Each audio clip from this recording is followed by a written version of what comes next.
Hello students, फिर से मैं एक नया वीडियो लेकर आई हूँ। आज हम क्लास 11th के फर्स्ट चैप्टर का अगला टॉपिक देखेंगे।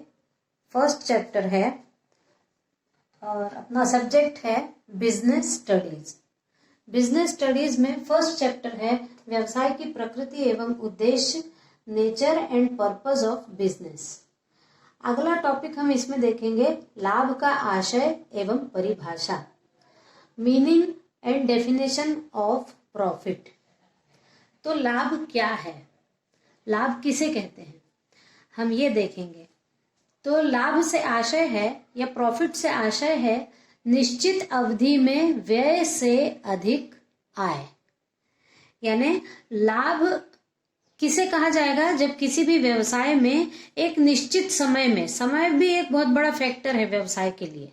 ऐसा नहीं है कि व्यवसाय चालू किया है और 2-3 साल बाद ऐसा लग रहा है कि अब हमने जितना रुपया लगाया था उससे थोड़ा हमको ज्यादा मिला है। तो यदि 3 साल का समयावधि चला गया है और फिर ज्यादा रुपया मिलता है तो कोई मतलब नहीं है, कोई लाभ नहीं है।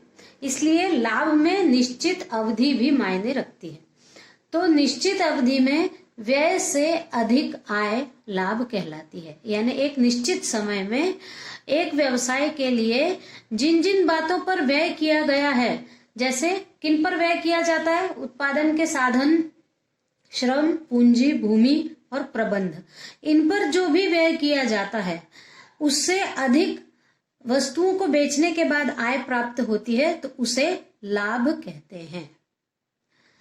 उत्पादन के साधनों यानी श्रम, पूंजी, भूमि और प्रबंध, यानी जो पूंजी लगाई गई है, जो श्रमिक है और जो जिस भूमि पर व्यवसाय चालू है, और प्रबंध, इनके पुरस्कार के बाद यानी इन लोगों को पैसा देने के बाद जो शेष बचता है वो लाभ कहलाता है। यानी भूमि, पूंजी, प्रबंध सबका सबको देने के बाद एक व्यवसायी हर एक की पेमेंट देता है, बिजली बिल जमा करता है, जो पूंजी वो लगाता है वो पूंजी भी वापस आ जाती है, और जो प्रबंधक है उसको भी पैसा देने के बाद, भूमि यदि किराए पर है तो वो किराया देने के बाद, सारा कुछ देने के बाद जो शेष रुपया बचता है वो लाभ कहलाता है। अब इस लाभ में रॉबिन्सन एंड ब्रेकर नामक व्यक्ति ने एक परिभाषा दी है कि व्यवसाय का चलते रहना ही पर्याप्त नहीं है, चलते रहने से और अधिक करते रहना चाहिए। यदि इसमें चलते रहना है तो लाभ अवश्य कमाना चाहिए। अब एक व्यवसाय का चलते रहना ही पर्याप्त नहीं है कि हाँ व्यवसाय हमने जितना रुपया लगाया उतना रुपया सामान बेचकर हमको वापस मिल गया तो ये चल रहा है। तो चलते रहना ही किसी भी व्यवसाय के लिए पर्याप्त नहीं होता, इसको चलते रहने से और अधिक करना चाहिए। यानी चल रहा है वो, लेकिन उससे भी और अधिक करना चाहिए। और अधिक होगा यानी क्या होगा, जब चल रहा है यानी थोड़ा तो पैसा वापस आ रहा है लेकिन और अधिक पैसा आना चाहिए, ये करना चाहिए, अधिक करते रहना चाहिए।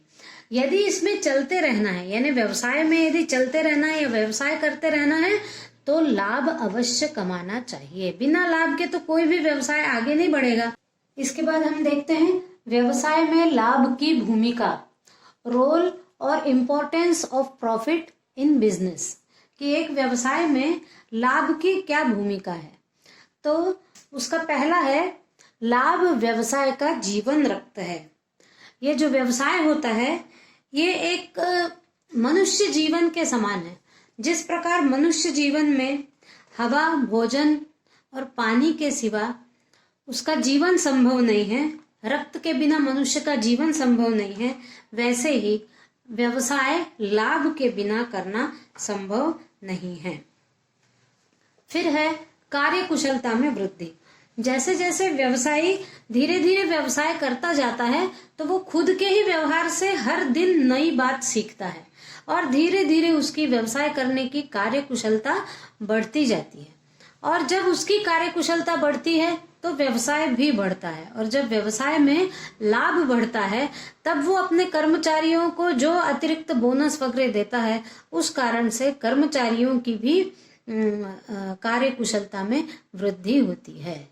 फिर है लाभ से खुशहाली आती है, और जब लाभ आता है और कर्मचारियों को भी उस लाभ का फायदा होता है, व्यवसायी को भी लाभ का फायदा होता है, तो खुशहाली आती है। एक अच्छे वातावरण में कार्य करने मिलता है लोगों को, और जब एक अच्छा वातावरण मिलता है तब लाभ जल्दी उन्नति की ओर अग्रसर होता है। फिर लाभ अधिक लाभ अर्जित करता है। जैसे ये कहा जाता है कि पैसा पैसे को खींचता है, वैसे ही लाभ को लाभ खींचता है। यानी एक बार लाभ हुआ तो क्या हुआ, कच्चा माल ज्यादा मात्रा में खरीद लिया गया, सारे संसाधन अच्छी से पास में आ गए, कम कीमत पर जब ज्यादा खरीदा जाता है तब कम कीमत पर भी मिलता है, तो जब ज्यादा ले लिया जाता है तो ज्यादा लाभ होता है। कम कीमत पर कच्चा माल मिल जाता है तो वस्तु को के निर्माण में कम लागत लगती है और वस्तु की कीमत तो उतनी रहती है, इसलिए लाभ लाभ को अर्जित करता है। फिर है निवेशकों की प्रसन्नता। यदि किसी व्यवसाय में दूसरे लोगों ने अपना पैसा निवेश किया है और उनको अपना पैसा निवेश करने पर अधिक लाभ मिलता है तो निवेशक भी प्रसन्न हो जाते हैं और आगे आने वाले समय में और अधिक निवेश करने के लिए आतुर हो जाते हैं। फिर है जोखिम का पुरस्कार। जो व्यवसायी होता है वो जोखिम और साहस, इन दोनों के बिना व्यवसाय होना संभव नहीं है। एक साहसी ही होता है जो व्यवसाय में रुपया लगाने की जोखिम उठाता है, और जब उसको लाभ अच्छा होगा तब वो उस जोखिम का पुरस्कार के रूप में उसको लाभ प्राप्त होगा। इसलिए जोखिम के लिए लाभ को पुरस्कार माना जाता है। वो उस साहसी को पुरस्कार है जिसने साहस दिखाकर व्यवसाय में अपनी पूंजी लगाई है।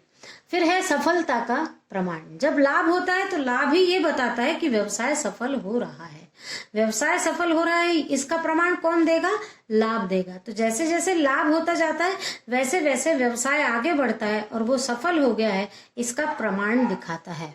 फिर है व्यवसाय के अस्तित्व की रक्षा। लाभ के द्वारा ही व्यवसाय अस्तित्व में बना रहेगा। मान लीजिए किसी व्यवसाय में केवल जितनी लागत लगी है उतनी ही लागत वापस आ रही हो तो व्यवसाय कुछ दिनों बाद बंद कर दिया जाएगा, क्योंकि जो रुपया या जो साहसी जोखिम लगा रहा है अपना रुपया, उसको उसके लिए कोई पुरस्कार नहीं मिल रहा है, यानी वो रुपया बढ़ के नहीं मिल रहा है, तो वो क्यों आगे काम करेगा। जब लाभ मिलेगा तभी व्यवसाय उस व्यवसाय को अस्तित्व में रखेगा और धीरे धीरे वो तरक्की करता चला जाएगा। इसलिए व्यवसाय के अस्तित्व की रक्षा के लिए लाभ आवश्यक है। इस वीडियो में इतना ही, मिलते हैं नए वीडियो में। और सुश्री क्लासेस के ये वीडियो आपको कैसे लग रहे हैं, अभी तक सब्सक्राइब किया है कि नहीं आपने, सब्सक्राइब करिए, अपने दोस्तों को बोलिए देखने के लिए, और लाइक करिए, कमेंट करिए, अपनी प्रॉब्लम्स लिखिए कमेंट में, या अच्छा लग रहा हो तो अच्छा लिखिए। इसी प्रकार पढ़ते रहिए। Thank you.